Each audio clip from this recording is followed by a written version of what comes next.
Gbàgìdì TV. Gbogbo ohun t'Ẹlẹ́dùmarè dá dáradára ni. Bẹ́ẹ̀ ni àbí bẹ́ẹ̀ kọ́. Yóò tún yẹ̀yìn náà lónìí. Ẹ farabalẹ̀ wo fídíò yìí láti bẹ̀rẹ̀ dópin. Ọlákúnlé Fásùgbà ló kọ mi. Ẹ ǹlẹ́ ńbẹ̀ o. Ẹ ṣé, ẹ kú dédé àsìkò yìí. Àkú ọdún àkúyè dùn. Ọdún ni o. Ọdún ló sì dùn ní dùndùndún. Àbí? Dùndún òbí tún wá máa dún tùndúndún. Àṣẹ, àṣẹ, àṣẹ. Lọ́ọ̀dẹ̀ tèmi ti yín ti gbogbo wa o. Àṣẹ, àṣẹ, àṣẹ, àṣẹ, àṣẹ. Tó. Àṣẹ.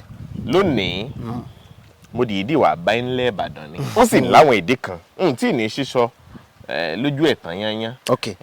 Yóò lè bá yín lójijì. Yóò sì tún jẹ́ ẹ̀kọ́ tẹ́ẹ̀rì kọ́ pẹ̀lú iṣẹ́ tẹ̀ ṣe yìí. Torí bí ẹ̀ bá ń ṣiṣẹ́ lójoojúmọ́, ó yẹ kéèyàn máa kẹ́kọ̀ọ́ nù ẹ̀. Bẹ́ẹ̀ni. Ẹ já fi hàn lẹ̀. Kí ni tẹ́ fáwọn èèyàn wa nínú èyí tó kù kọ́dún wọn parí yìí kí wọ́n mú lọlé kí wọ́n ṣàmúlò ẹ̀ fún ìlera wọn? Lójoojúmọ́ tàbá ń dákọ̀ yín fáwọn èèyàn wa. Adésínà Òkìkí ọlá àrólé owó lórúkọ mi. Àwọn ọ̀rẹ́ mi ní ń pè mí báwọn. Ṣùgbọ́n ọ̀pọ̀lọpọ̀ àwọn èèyàn mọ̀ mí sí olóòtú the Yoruba Remedies. Mo jẹ́ agbóhùnsáfẹ́fẹ́ ní rédíò ọ̀mọ̀wé Yínká Ayéfẹ́lẹ́ Joel Ọjà Fresh FM nìbàdàn, lẹ́kọ̀ọ́, lóṣogbo, lábẹ́òkúta, Àkúrẹ́ àti káàkiri gbogbo Nàìjíríà. Mo sì tún jẹ́ onímọ̀ nípa bá àti ṣe àmúlò ìwúlò ewé àti egbò fún ìtọ́jú ara, ìwòsàn ara àti tẹ̀mí. Bí mo ti jẹ́nu ní ṣókí. A sì tún gbádùn àwọn sinimá tẹ̀ ṣe lẹ́nu àìpẹ́ yìí. Mo tún jẹ́ ó ládùn gan o. eléré orí ìtàgé àti sinimá àgbéléwò. Bẹ́ẹ̀ ni àmọ́ act. Kí n táìtù ètò ẹ̀ṣẹ̀ ṣe? Ètò àṣẹṣe ni ọ̀rẹ́ mi àtàtà. Ó wà lórí YouTube náà. Ọ̀rẹ́ mi àtàtà. Libra láti ń wò lọ́wọ́lọ́wọ́ báyìí. Ní Libra TV. Libra TV láti ń wò lọ́wọ́lọ́wọ́ báyìí. 1 and 2 ó ti wà ń bẹ̀. Jọ́ mi ìdámọ̀ sọ̀rọ̀ nípa àwọn fíìmù tó ṣe. Ẹja sọ̀rọ̀ pé ewé àtegbò tí ó ṣàyé láǹfààní. Ojoojúmọ́ bẹ́ẹ̀ mi ṣe máa ń sọ fáwọn èèyàn, àkọ́kọ́ ọ̀nà kan láti jẹ́ kí ìlera wa kó lè jí pépé, òun náà ni láti máa mú ara wa jí pépé, body exercise lójoojúmọ́. Ọ̀pọ̀ gbàgbọ́ tẹ́ bá sọ fún wọn pé ẹ ṣe exercise, wọ́n gbàgbọ́ pé dìgbà tẹ́ bá tó lọ ilé gbéringbérin gym house kẹ́ tó lè ṣe body exercise, kẹ́ tó lè exercise body yín rárá. Nínú yàrá yín yẹn bí ó bá káwó kè tí ń ṣe báyìí láràárọ̀, ṣe rí mi láràárọ̀ tí ń ṣe báyìí, ẹ ti exercise body yẹn nìyẹn. Àwọn organ àti gbogbo àwọn iṣan tó di àwọn ara yín mú wọn ò ní stiff, wọn á ṣiṣẹ́, wọn á wà active, á jẹ́ kí blood yín lè run bó ṣe yẹ kó run. Ẹ tún wọlé láràárọ̀ tẹ́ bá ń ṣe báyìí, láràárọ̀ ni tẹ́ bá ń ṣe báyìí lójoojúmọ́ ẹ lè ṣe bí 100 rú ẹ̀. Bẹ́ẹ̀ ṣe ń ṣe yẹn ẹ̀ ń gbogbo àwọn active, gbogbo ṣan tó di àgọ́ ara yín mú wọ́n ń gbéra sókè, wọ́n ń ṣe bó ṣe yẹ kí wọ́n ṣe. Á jẹ́ kí ẹ̀jẹ̀ yín kó máa run. Tí ẹ̀jẹ̀ bá dẹ̀ ti ń run dáadáa, àwọn àìsàn tàbí nǹkan kan tó bá fẹ́ ṣàgọ́ ara wa ìwọ̀nba ni ó jẹ́, torí pé ẹ̀jẹ̀ ń run bó ṣe yẹ kó run. So ẹ jẹ́ ká kọ́kọ́ mú yẹn ní ení body exercise. A lè yọ kúrò torí ọ̀pọ̀lọpọ̀ yín sìn owó ti dé, a wà mọ́tò láti compound wa, a drive ọ́fíìsì wa ni, a jókòó láti ẹnu ọ̀nà gate ọ́fíìsì wa, a wọlé sínú main office gangan, a tún jókòó, a wà lórí ìjókòó yẹn látàárọ̀ dalẹ́, a máa sign document àti gbogbo ẹ̀, a tún wá padà nírọ̀lẹ́, a tún wọnú mọ́tò, a tún drive wọlé. So kò sí bá a ṣe fẹ́ exercise body yẹn by that. AC dẹ̀ ń bẹ nù lé, AC dẹ̀ wà everywhere yín, ó tún wà nù mọ́tò. Ló fi jẹ́ pé àwọn bàbá ló kọ ayé ìgbà wọn rìnsẹ̀ láti ilé dénú oko ni, bí wọ́n bá tún dóko wọ́n fẹ́ lọ sánko ni. Gbogbo ohun tó ń ṣe yẹn ló fà tẹ̀mí wọ́n fi ń gùn torí pé wọ́n exercise body yẹn. So àwa náà gbọ́dọ̀ máa ṣe. Ẹlẹ́ẹ̀kejì, àwọn ewé àtegbò kan wà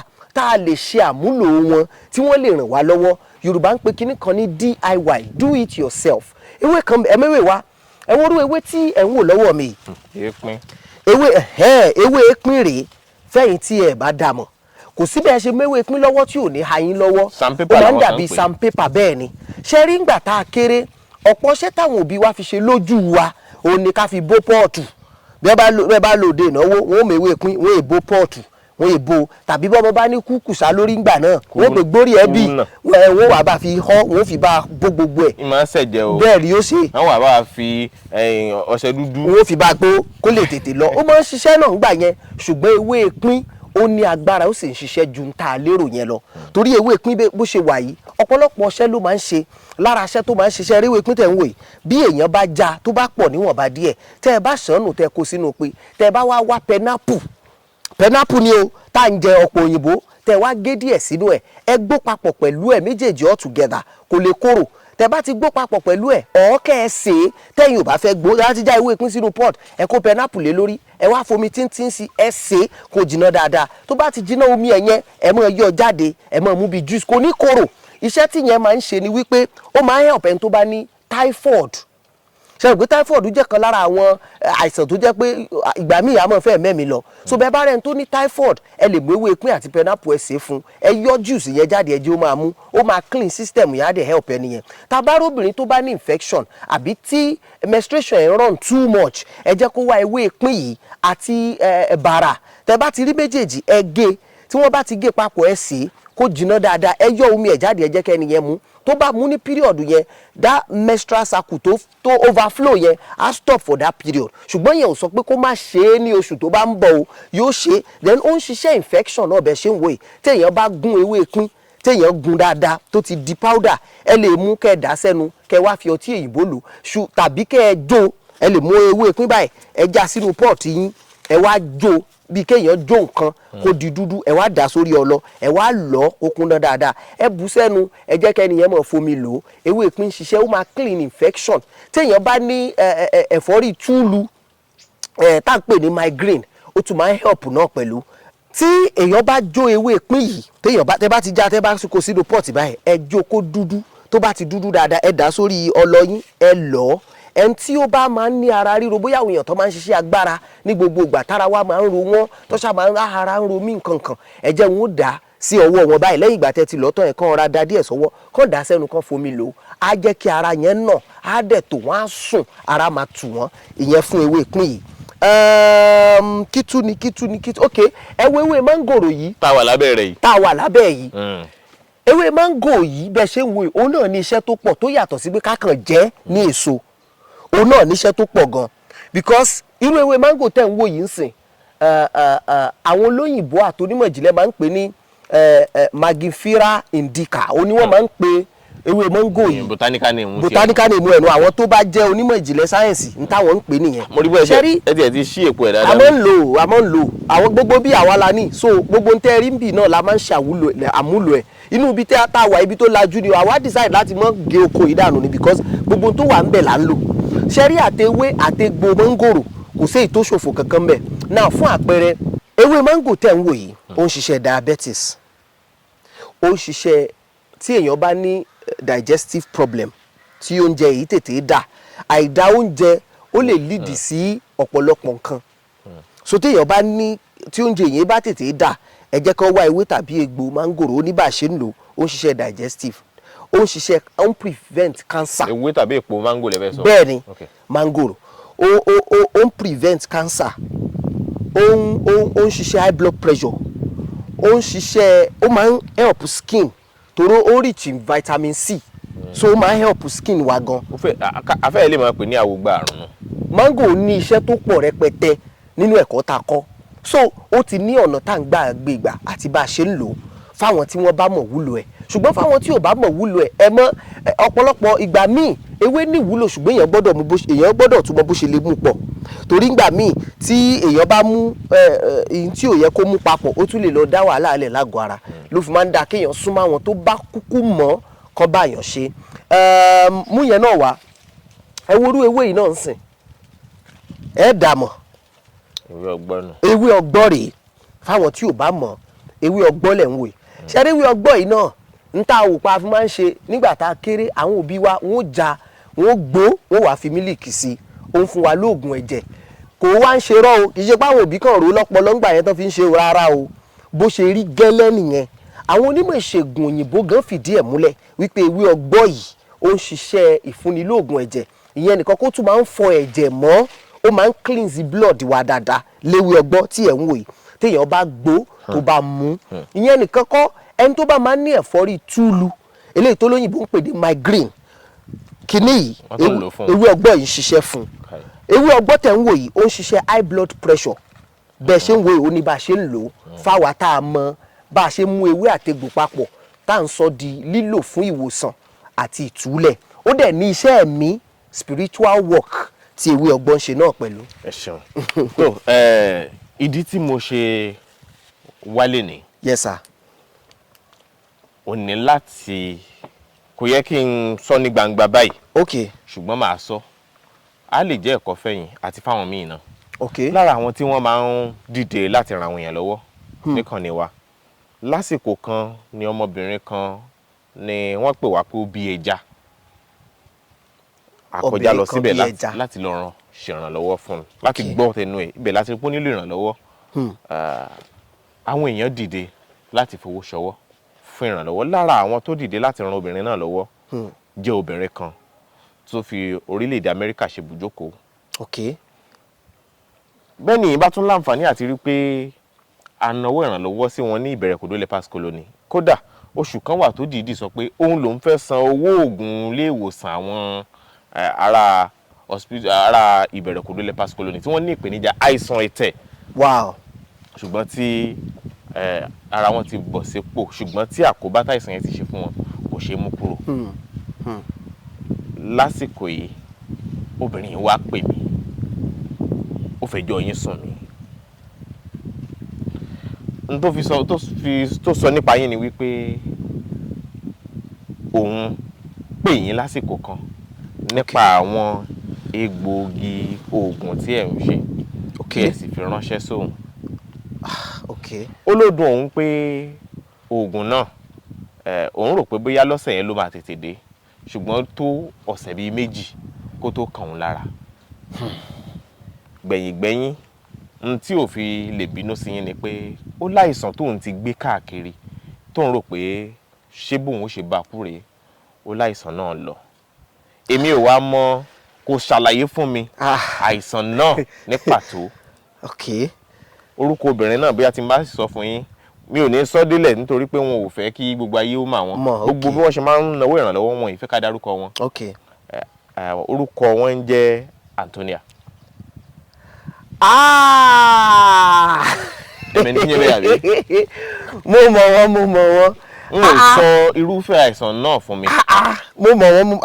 A ṣe sọ̀rọ̀ recently náà. So ìdí nìyẹn tí. Ẹ ti dáyà já mi o. Gbàtẹ́rí síbẹ̀ náà wọ́n fẹjọ́ sùn. Àwọn àlàyé kan ṣì ń bọ̀. Wọ́n wá kinní kan wà nínú àpò tí mo gbé dání bí báyìí. Wọ́n ní táwọn bá fowó ṣọwọ́ sí yín ẹ ó nà.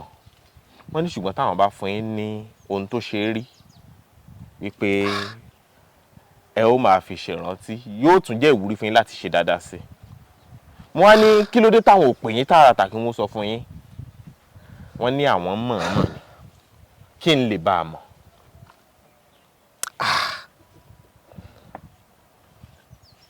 Ìdí tí wọ́n sọ fi ránṣẹ́ ó yé wọn, ó yé Ọlọ́run.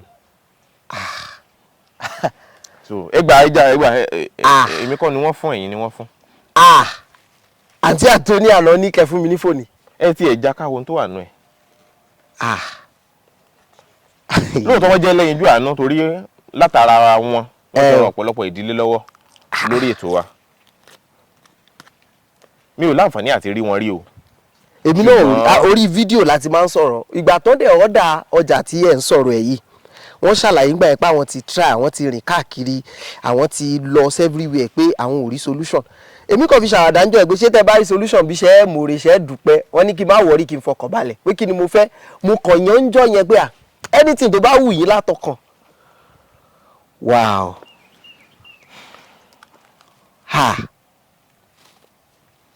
iPhone. Èmi ò lórú ẹ̀ rí o.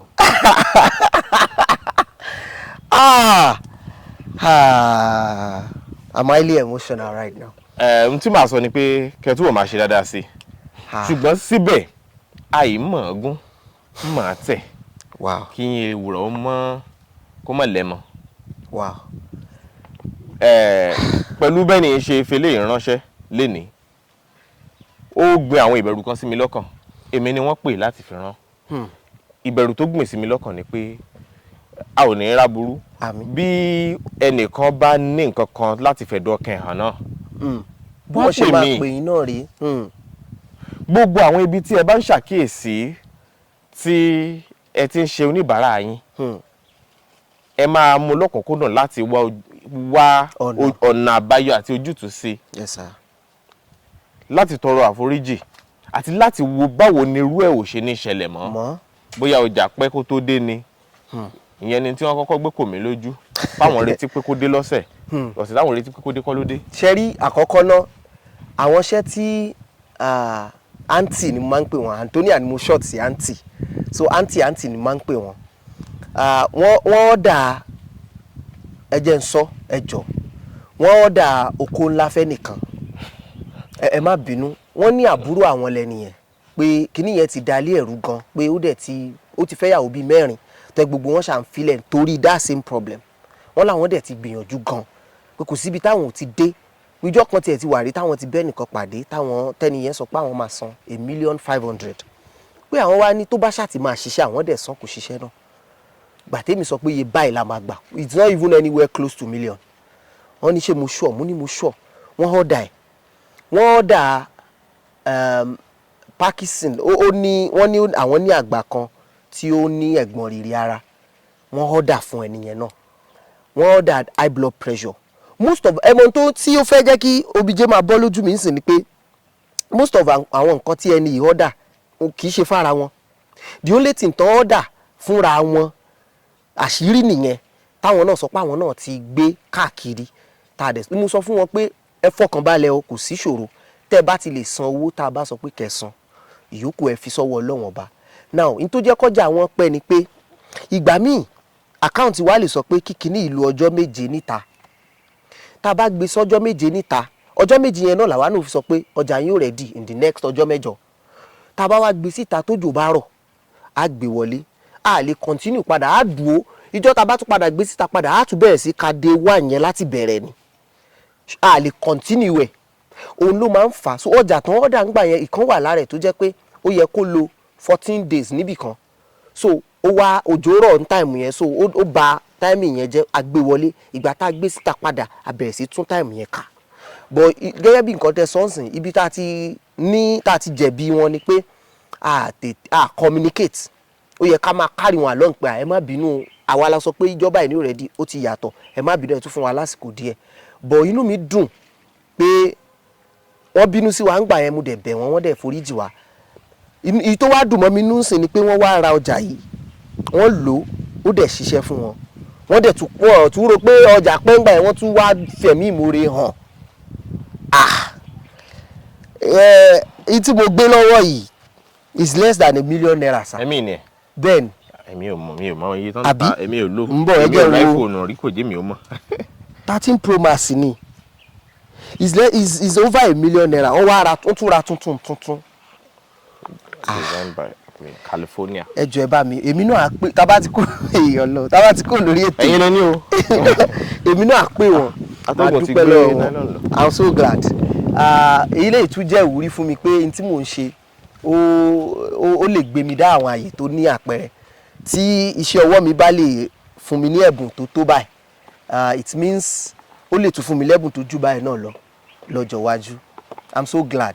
So gbogbo àwọn ibi tó bá kù sí yes sir ẹ ronú sí láti ṣàtúnṣe ẹlẹ́dàá Olódùmarè á sì tún máa ràn yín lọ́wọ́ láti máa mọ̀ ṣe kò sí bí èèyàn ṣe lè rìn torí ò ní mì ṣùgbọ́n kéèyàn máa ṣe àkíyèsí tó ẹja mẹ́nubà díẹ̀ lára àwọn oògùn yẹn ẹgbẹ́ fóònù fẹ́ nìkan ẹgbẹ́ fóònù fẹ́ nìkan ẹja mẹ́nubà díẹ̀ lára àwọn oògùn yín fáǹfààní àwọn tí wọ́n fẹ́ mọ̀ pọ̀. In fact I'm so glad right now eléyìí tẹ́ wo ìsìn tí high blood pressure tá a ti ṣe rèé a lẹ stika mọ́ lára torí pé wọ́n kí ẹ̀ ẹlòmíà ní ká má lẹ stika mọ́ ọjà àwọn lára ṣe mọ̀ pé àwọn yómẹ́ǹtì yìí àṣírí kálukú ló dẹ̀ ní tó ń bò so ẹlòmíà ní àbúrò mi ló fẹ́ wá bá mi gbà mi fẹ́ kó mọ tó ń ṣẹlẹ̀ ẹ̀ kàn gbé fún ní ordinary ẹ yọ stika kúrò tó bá dọ́dọ̀ mi ẹ ṣàlàyé bí màá ṣe lò so eléyìí la ṣe fún high blood pressure ó dẹ̀ wà very very effective àwọn àgbo tí wá wọ́n I'm so sorry kì í ṣe bí wa ọ̀pọ̀ èèyàn tó bá pè wá èlò iye báyìí ó ṣe wá tó bẹ́ẹ̀ yóò tó bẹ́ẹ̀ torí pé àwa yìí kàn ṣe àgbo alágbo kan ṣá n tí mo mean by that ni pé àwa yìí yàtọ̀ sí pé àwọn kan wà tẹ́ pé wọ́n ń kà ni wọ́n fi ṣe àwọn èyí kà fi ṣe á ṣèwádìí á fìdí ẹ̀ múlẹ̀ á tún súnmọ́ àwọn tó túmọ̀ jù wá lọ kó tó di pa present ẹ̀ fún yín pé solution rèé so òun ló fà á táwọn àgbo ẹ wo orú eléyìí sìn ẹnì pa àkọ́kọ́ bd sí lára àmọ́mọ́ shorting ẹ̀ ni torí ẹni tó ní body wash là ń pè léyìí òun máa ń fọ ìdọ̀tí ó máa ń fọ ẹ̀jẹ̀, gbogbo àwọn nǹkan tó lè fa àìsàn àtàrùn nínú àgọ́ ara lélẹ́yìí máa ń fọ̀ dànù. So àdìdì kọ́ aṣọ́tìnẹ̀ báyìí code la fi sí lára fún ẹni tó ní. Ẹ rí i pé gbé gbogbo package wá, ẹ rí i pé ó wà nù package bó ṣe ọ̀dà ẹ̀ náà, ẹ rí bó ṣe wà bó ṣe bẹ́ẹ̀ ni ẹ ṣe ọ̀dà ẹ̀ náà ni a fi fẹ́ lọ deliver. Kí ni wọ́n tún ọ̀dà sínú ẹ̀? Killer for infection lélẹ́yìí, unisex ni fọkùnrin àti obìnrin, kò sẹ́ni tí ò lè lò. Killer for infection ni gbogbo any type of infection téèyàn bá ní, eléyìí sì fire down fáwọn tí bẹ́ẹ̀ ni fáwọn tí wọ́n like the other room activities, gbogbo wa náà la like ẹ̀, a kàn ń sọ pé fáwọn tí kò sẹ́ni tó kíní kan tẹ́ ẹ̀ ní bá lẹ́nu ẹ̀, gbogbo wa náà la ń ṣeré bẹ́ẹ̀. So fẹ́ni tó fẹ́ ṣe mọ́ tó fẹ́ jẹ́ kí ìyàwó ẹ̀ kó má wò ta kó má lọ máa tú nọsẹ̀ síta, fire down ẹ ní ìdẹ. Kíre okó láre fáwọn tó ní ìdẹ, sáìsì tẹ́ni eléyìí ọ̀dà fún rèé, sáìsì tí wọ́n ọ̀dà fún tiwọn rèé. So ó máa ṣiṣẹ́ papọ̀ pẹ̀lú eléyìí àtàwọn nǹkan míì tó tún rọ̀ mọ́ fún ẹni tó kọ̀ ẹ̀ bá kéré tó fẹ́ kó tóbi. Kì í ṣàrùn èèyàn kan, àwọn tó wà ní condition yẹn pọ̀. Ọlọ́run ṣe ń fi Yorùbá Remedy tó jẹ́ iléeṣẹ́ tiwa dùn àwọn èèyàn nínú wẹ́rẹ́wẹ́rẹ́ báyìí ni. Nàláì bí ṣe máa ń rí nìyẹn, ṣùgbọ́n bí èèyàn ò bá rarọ́ ń gbà míì kò ní ròótọ́. Bí èèyàn bá sì ń sáfà ti rarọ́, èyí irú ẹni bẹ́ẹ̀ náà ò lè ròótọ́ táyà fi parẹ́. Jagunlabi rèé fẹ́ni tó bá ní erectile dysfunction tàbí weak erection. Jagunlabi rèé ó ní sticker, ẹni yìí sọ pé ká má fi sí lára, pé òun ò fẹ́ kẹ́ni tí ó bóun receive ẹ̀ mọ̀ pé òun fẹ́ ra nǹkan dóyàn. I'm sorry to sound like that. So la ṣe yọ sticker rẹ̀ kúrò. Òun náà wà very effective. Òun náà máa ń cleanse gbogbo anything tó lè fa erectile dysfunction. Àpapọ̀ àgàgà àwọn tó bá ń diabetes àbí high blood pressure, gbogbo èmi làwọn metformin yẹn ó máa ń cause weak erection àti erectile dysfunction ni. So gbogbo ètò yìí láti ṣe nílé iṣẹ́ di Yorùbá Remedy fún ìrànlọ́wọ́ yín àti tiwa náà. Torí táǹtà kọ́ là ń jẹ, òwe tiwa kọ́ o, bẹ́ẹ̀ ń ṣe ń rà tẹ́ ń lò tó ń bá yín lára ṣiṣẹ́, làwa náà ń rà tá ń lò tó ń bá wa lára, làwa náà ń lò lójoojúmọ́ tó dẹ̀ ń bá wa lára ṣiṣẹ́. Èwo leléyìí? Immune booster rèé, eléyìí máa ń boost immunity èèyàn. Tí immunity bá low, èèyàn ò ní ọ̀pọ̀ nǹkan tó yẹ kí èèyàn ṣe kò ní ṣeé ṣe. Èèyàn máa feel weak, yóò máa feel dizzy torí pé immunity irú ẹni bẹ́ẹ̀ low ni. So a ti pè lo powder yìí fún lílò yín àràárọ̀ ni, òun ò ní ìgbà kò lásìkò. Báwo la ṣe lọ? Bíi tíì ni, tá bá ti gbómi kaná tó ti hó dáadáa, á bu díẹ̀ rẹ̀ sínú omi yẹn, á gé ọsàn wẹ́wẹ́ sínú ẹ̀ pẹ̀lú ẹ̀, á wà dé tó bá ti sílẹ̀ díẹ̀, á wà máa mú láàárọ̀ bíi tíì. Láràárọ̀ ká tó lọ fún exercise àbí tá bá ń lọ fún exercise wà lè dá sínú flask ká ọ̀rá máa yọ ọmú bẹ́ẹ̀. Ó dáa, àdúpẹ́ pọ̀ lọ́wọ́ yẹn, pé nọ́mbà yín kíákíá. Àwọn nọ́mbà tí ẹ lè pè wá sí, èmi ní sì dá yín lò fúnra mi. Ẹ lè lo WhatsApp, tẹ bá pè tá a bá gbé, ẹ lo WhatsApp call tàbí kẹ́ lo WhatsApp text message +234 90 71 45 9342 +234 90 71 45 9342 ló já sí iléeṣẹ́ the Yorùbá Remedy. Ẹ jọ̀ọ́ jẹ́ ń dúpẹ́ lọ́wọ́ àǹtí lẹ́ẹ̀kan sí, ẹ jọ̀ọ́ torí Ọlọ́run ẹ bá ń gbé fóònù mi. Ẹ ṣé o àǹtí Antonia ní Amẹ́ríkà, ẹ ṣé, mo dúpẹ́ lọ́wọ́ yín gan. Ọlọ́run á fi ọ̀pọ̀ rọ́pò síbẹ̀. Ibi tẹ́ ti mówó yìí kò ní tán. Tí ẹ wá tẹ́ ra oògùn wa tó ẹ lò tó ṣiṣẹ́ fún tẹ́ fi fi eléyìí tẹ́ fi dúpẹ́ lọ́wọ́ wa àti lọ́wọ́ Ọlọ́run, nǹkan yẹn á permanent, kò ní padà wá mọ́ lágbára Ọlọ́run. Àmúdẹ lògùn last year ó ti lọ, kí ló dé tó tún wá wáyé ń yẹ̀ yín? Ọlọ́run ọba ò ní jẹ́ kó rí bẹ́ẹ̀ mọ́ láṣẹ Elédùmarè ọba. Ẹ ṣé gan ma, ẹ̀yin náà ẹ dẹ̀ ṣé gan, thank you so much, because orí platform yìí náà ti rí wa, tí ò bá gbéyà tí ò bá ń ṣe ẹ̀yin gbogbo náà bá ti rí wa báyìí nísìnyí, àdúpẹ́ gan. Thank you so much. Ògo ni fọ́lọ́run lókè ọ̀run. Congratulations. Thank you sir. Oríire. Ẹ ṣé, thank you sir. At least pé wọ́n ti recognize Ben sir. Ẹ̀hún tẹ́ ẹ ṣe. Yes sir. Láti fi mọ rírì hàn. Yes sir. Fún yín.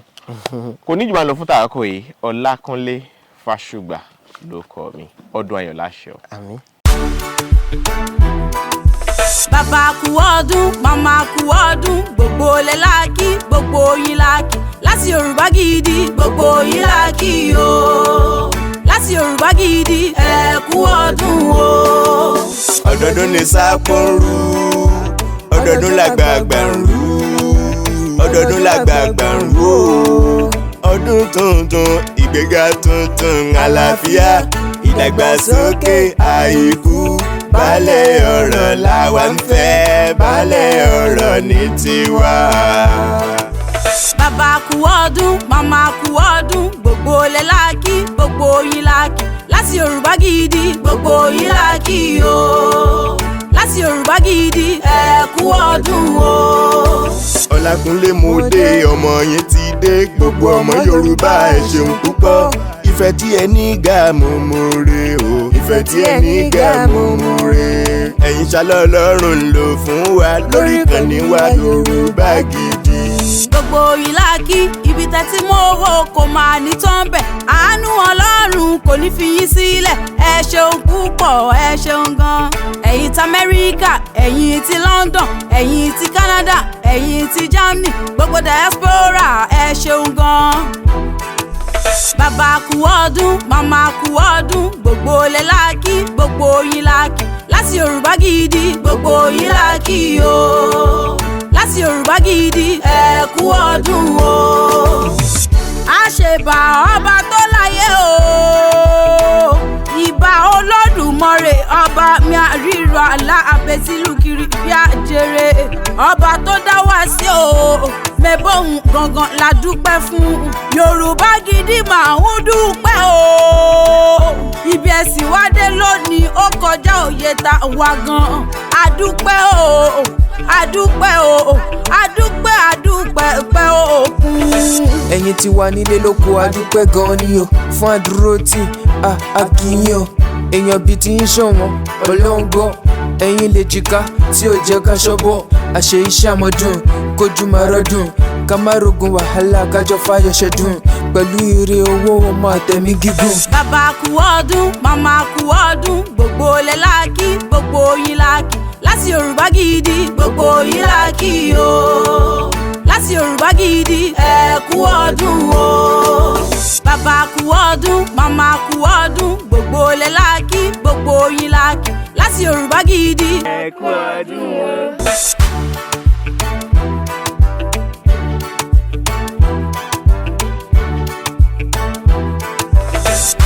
Yorùbá Gidi TV. Yorùbá Gidi TV òun ni kẹ́ ẹ máa wò nígbà gbogbo. Ẹ fojú yín lóúnjẹ níbi tẹ́ ẹ ti lè kọ́gbọ́n, níbi tẹ́ ẹ ti lè rí àwọn àṣà Yorùbá tó yanjú. Yorùbá Gidi TV òun ló mú ètò rere wálé ayé, níbi tẹ́ ẹ gbé fẹ́ kọ́gbọ́n, níbi tẹ́ ẹ gbé fẹ́ kọrin. Yorùbá Gidi TV òun ló ń pè yín kẹ́ ẹ máa wò nígbà gbogbo. Yorùbá Gidi TV. Ibi tá a ti ń fún yín láwọn nǹkan tẹ́ ẹ fẹ́, àwọn nǹkan tó ṣàǹfààní tó yẹ kẹ́ ẹ máa wò nígbà gbogbo, nígbàkigbà. Ìbẹ̀lẹ̀ wà yìí máa subscribe sí, subscribe tẹ subscribe sí.